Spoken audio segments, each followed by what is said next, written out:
Is QE back? That is the debate that is raging across FinTwit right now, and that's the debate we're going to get into on this show today. What's going on, guys? Another breakdown bite for you on this Friday morning / afternoon / evening, or whenever you're listening to it.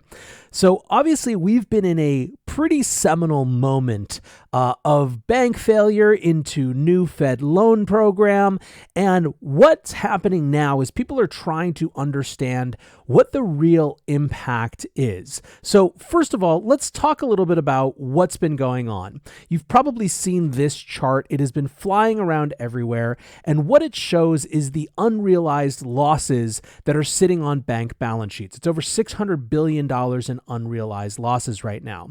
Now, these losses come from the fact that banks loaded up on treasuries and mortgage-backed securities over the last few years that had very low yields because we were in a zero interest rate environment, and often they had to do longer duration or buy longer duration assets to get any sort of yield at all. Now, deposits they were giving out at even less, but what's happened over the last 12 to 15 months is that as interest rates have risen, the fastest they've basically ever risen in the last 40 years, is that all of those securities that were purchased in that low interest rate environment are now underwater. They're worth less than they were before. That's not necessarily a problem until banks are forced to sell those assets because depositors are leaving. And guess what? A lot of depositors are leaving. We've seen depositors leave in the case of Signature or Silicon Valley Bank, in part because of impairment of the industries that they're in, right? Crypto experiencing major outflows, the technology industry seeing a huge drying up of funding, and thus more and more assets coming or deposits coming off of the book of Silicon Valley Bank. But it's not just those concentrated industries that are having these sort of problems, because you have sophisticated players in the market who are saying, hey, I can get a much higher interest rate for my deposits if I go put them in money market funds or if I deposit them in just short-term treasuries. And so they're pulling money out of banks that aren't offering those sort of high deposit rates and putting them elsewhere. That's creating a situation in which banks who are having those deposits leave have to sell these long-dated assets, which were theoretically pretty not risky, right? These are not some exotic instrument. These are government-type bonds, but they just have a duration mismatch. And now that interest rates have risen, they are underwater. So what's happened over the last couple weeks is that this problem has been exposed and laid bare. And for as much as mainstream media or the government wants to pin this as a crypto problem, or in the case of Silicon Valley Bank, a technology industry problem, it isn't, at least not at core. It is in fact this interest rate risk, this duration risk, this unrealized losses problem. And so when on Sunday, the Fed announced that they would be making Silicon Valley Bank depositors whole and Signature Bank depositors whole, they also announced a new facility called the the Bank Term Funding Program, BTFP, which some have colorfully named the Buy the Fucking Pivot program. So BTFP is a program by which instead of banks having to go sell these assets at a loss to cover deposits, they can get that same cash from the Fed, basically borrowing against them at their par value, at the value that they would be if held to maturity, instead of what the mark-to-market value is if they had to go sell it on the open market right now. The idea is that the Fed is trying to decrease these sort of bank run scenarios where a bank has to sell a bunch of assets at a loss, which creates a bit of a self-fulfilling prophecy because the market then sees that bank is in trouble. So more depositors pull their assets out, which in turn causes the bank to have to sell more of these assets at a loss. And basically, it's the way that the unrealized losses become realized losses is if a bank run causes the bank to have to sell them. So the Fed doesn't want that. The Fed doesn't want more bank runs. And so instead, they're just giving people the liquidity that they need by loaning them money against these assets. And that is the Bank Term Funding Program. Now, we just got information about how the Fed's balance sheet has changed over the last week. Again, you saw this chart where $300 billion in assets added to the Fed balance sheet. Daniel DiMartino Booth tries to kind of put forth what is actually going into that 300 billion or 298 billion as it is. So she says the discount window at the Fed is open. Discount window borrowing increased 140.5 billion in 1 week, to a total of 152.8 billion. There's been a lot of hay made out of the fact that this was a lot more than any sort of funding that happened during the financial crisis. An additional 11.9 billion, she said, was borrowed from the Fed's new bank term funding program, and then there were 142 billion in additional Fed loans. At the same time, 7 billion in treasuries and 2 billion in mortgage-backed securities rolled off the Fed's balance sheet as part of QT. So that's just the information about what this 300 billion represents. However, what people are interested in is not what exactly that $300 billion consisted of, but what it means. So you have on the one hand folks like Sven Henrik here who say, but it's not QE, jokingly. He says, whatever he'll call it not QE. Fed expands balance sheet by 300 billion in 1 week. And for these folks, it's really sort of a joke to not call this QE. Maybe the mechanism is different, they say, but effectively it's all the same. It increases liquidity, which changes the dynamics of the market. Holger here points that out. He says it's the liquidity stupid. This chart shows why stocks are rising in the midst of the banking crisis. Central banks are again pumping billions in liquidity into the market. And so if that's the case, if it's just liquidity, it's effectively another QE situation, right? That's what one side of this argument is. But then there's the other side of the argument, which says this is something very different. You have Eric Basmajian, who says the discount window is not QE.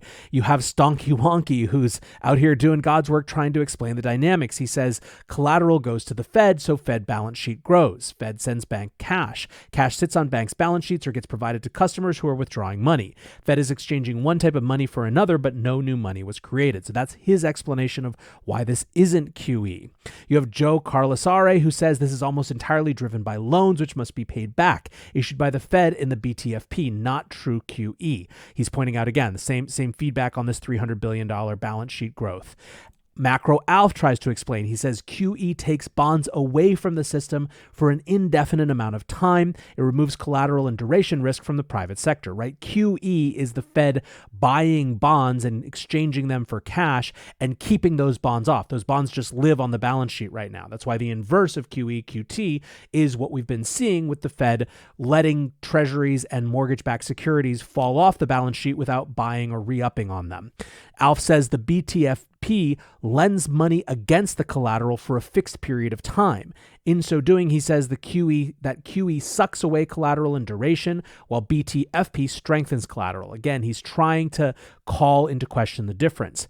Now, there's another part of the this is not QE side of the argument, which is explaining that this is a sign of banks being impaired. Danielle DiMartino Booth again says liquidity.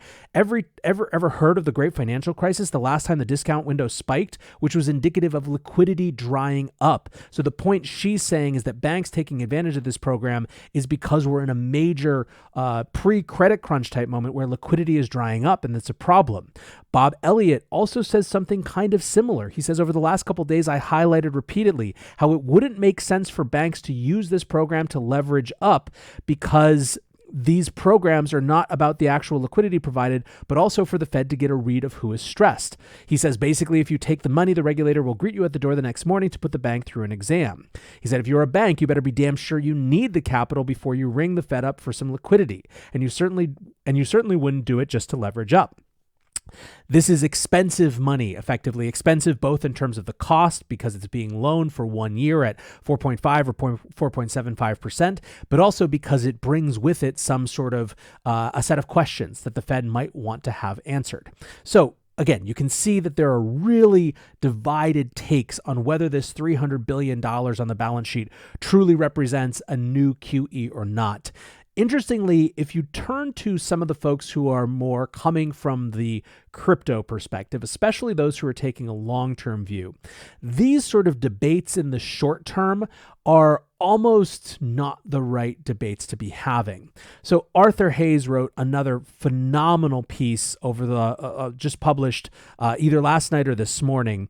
It's a really long one, but it's definitely worth reading.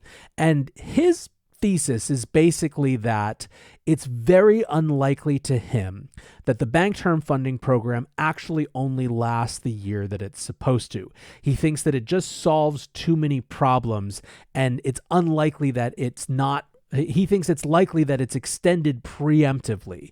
He says the U.S. Treasury has a lot of bonds to sell, and less people want to own them. I believe that the BTFP will be expanded such that any eligible security, which are mostly treasuries and mortgages, held on a U.S. bank's balance sheet is eligible to be exchanged for fresh, newly printed dollars at the 1-year interest rate.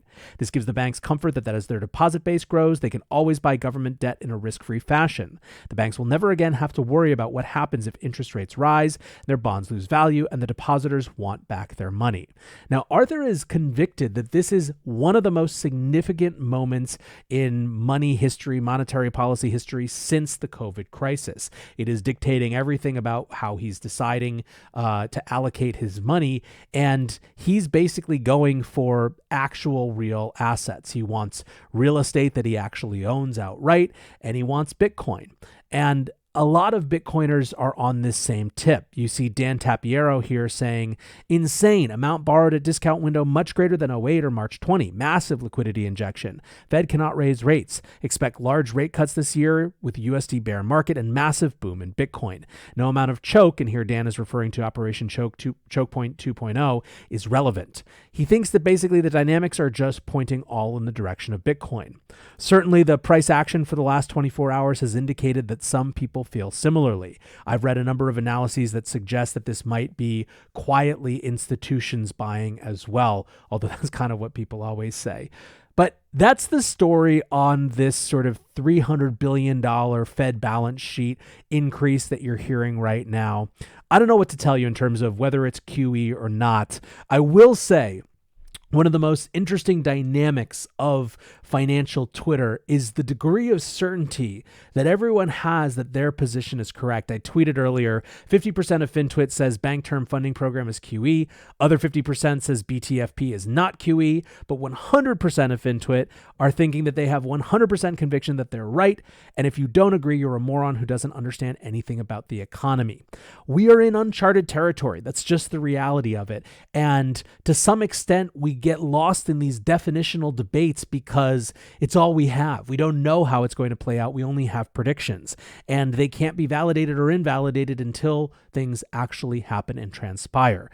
That's why it's a good idea, I think, to have high conviction, or try to learn enough to have high conviction in what you like and what you think is positioned for the long term, and why so many Bitcoiners are resting easy right now. Anyways, guys, I don't know that I actually explained or helped you understand whether this is QE or not any better, but at least maybe you have a better sense of what all the arguments going into it are. Hope you're having a great day, and look forward to the next one. Peace.